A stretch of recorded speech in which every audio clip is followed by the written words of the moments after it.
Those who have studied history know that nothing invigorates and empowers an authoritarian regime more than a spectacular act of violence, some sudden and senseless loss of life that allows the autocrat to stand on the smoking rubble and identify himself as the hero. It's at moments like this that the public, still in shock from the horror of the tragedy that has just unfolded before them, can be led into the most ruthless despotism. Despotism that now bears the mantle of security. Acts of terror and violence never benefit the average man or woman. They only ever benefit those in positions of power. This is why Nero fiddled while Rome burned. It gave him a chance to throw out the Christians to the lions and rebuild the capital of the Roman Empire in his own image. This is why Hearst and the warmongers of the emerging American Empire were delighted by the destruction of the USS Maine in Havana Harbor in 1898. It gave them the excuse they needed to rouse the public into supporting the Spanish-American War.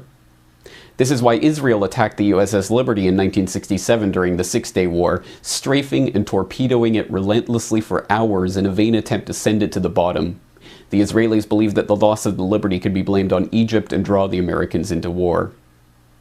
This is why there are hundreds of documented examples of government staging attacks in order to blame them on their political enemies. In every civilization, in every culture, in every historical period, authoritarians have known that spectacular acts of violence help to further consolidate their own power and control. And sadly, throughout history, there have been all too many willing to allow attacks to occur, to pretend that attacks have occurred, or even to attack their own population in order to further their political agenda. To think that such staged provocations and false flag attacks no longer occur would be as unrealistic as believing that human nature itself has changed, that powerful people no longer seek to increase their power, that influence is never used for deceit or manipulation, that lies are no longer told to satisfy greed or slake the thirst for control. It is to believe that our society is immune from those things that we have seen in every other society, in every other era. In short, it's a dangerous delusion. The people are once again learning the power of this delusion. They are learning the extent to which they have been lied to. They are once again studying their history. The Russians are learning how the FSB was caught planting bombs in Moscow in 1999 during a terror scare that swept Putin into power and stirred the public into supporting the Second Chechen War. They are learning how their autocratic ex-president came to power campaigning on the graves of those his old FSB cronies had killed.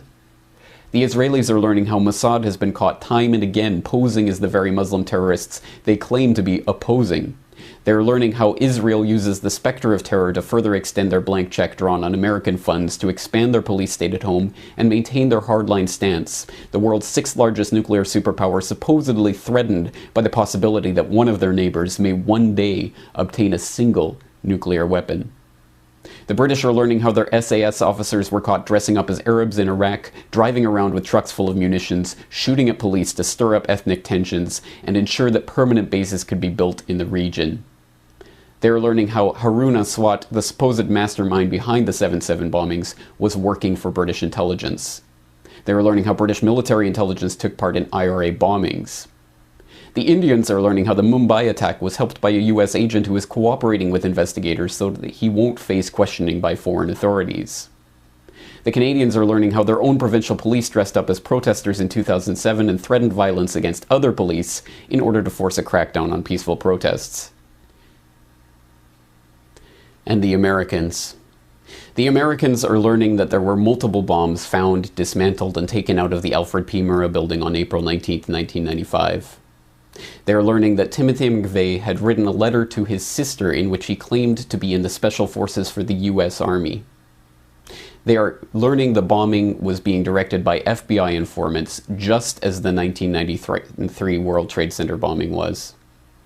They are learning about 9/11 and the Gulf of Tonkin and Operation Northwoods and their own Army counterinsurgency manuals that teach officers how to commit false flag attacks to blame on their enemies. In short, the people are learning the truth. And now we see the same build-up to a false flag event taking place that we saw in 1995. At that time, the US had a corporate media desperate to fling mud at anyone concerned by the actions of their government, and it had a government that was desperately unpopular. Today, we see the exact same factors at play. If anything, the situation today is worse than it was in the run-up to the Oklahoma City bombing, with media consolidation meaning that groups of concerned citizens like the Oath Keepers are being attacked by the controlled minions on both the left and the right. And now it is not just the militia that is being demonized by the establishment. It is veterans and gun owners, third-party supporters and libertarians, anti-war protesters and human rights campaigners, people who are upset with a government giving trillions to the banks that have engineered our current financial crisis.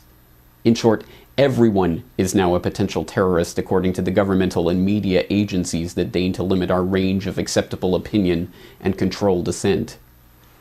Even the word terrorist means something more than it did back in 1995, now after the false flag attack of 2001 allowed the passage of the Patriot Act, after the boogeyman of Al-Qaeda gave the NSA the opportunity to announce that they were collecting everyone's emails and everyone's telephone calls, after the former White House press secretary came out and admitted that the Bush administration had made up terror threats in order to scare the people into supporting the government, now we know what the real definition of terrorism is. It is governments scaring their own populations into line. But there is something else that's different now from what it was in 1995. The people are learning something else about terrorism. They are not terrorists for speaking out against their government. They are not terrorists for wanting the government to stop selling their children into servitude to pay bankers their bonuses. They are not terrorists for pointing out that the FBI and the CIA and Mossad and MI6 are behind every major international terrorist event. The people are not terrorists because they do not want to see more death. They do not want more destruction. The spilling of the blood of their fellow citizens is not in their interests. Death and destruction only ever serve the governmental and financial and industrial interests who always grow in power and wealth in the wake of every tragedy. Time and again, the people pay with their lives, and the governments and the banks and the war machine only grows and prospers. The people do not want terrorism because it does not benefit them. It only benefits the existing power structure. And this time, if there is another staged event to blame on the government's enemy of the day, the people will know who to blame. For the Corbett Report in Western Japan, I am James Corbett.